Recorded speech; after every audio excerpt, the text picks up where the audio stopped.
How to fix switched WASD and arrow keys in Windows 11. Have you ever encountered an issue where the WASD keys and arrow keys on your keyboard seem to be swapped or switched, causing confusion when you are gaming or navigating your computer? Don't worry, you are not alone. We are going to tackle this common problem and show you how to fix it on your Windows 11 PC. So, if you are tired of dealing with the WASD and arrow key mix-up, stick around as we guide you through the steps to resolve this issue and get your keyboard back to normal. Let's get started. To fix this, hold the FN key on your keyboard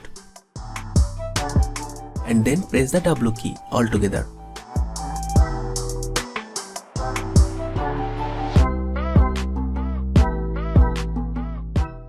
Done. Now your keyboard working to its normal function. And there you have it.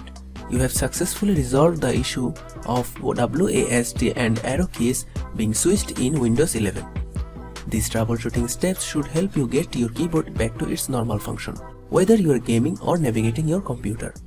Thanks for watching. Subscribe to our 5-minute solution channel for more videos.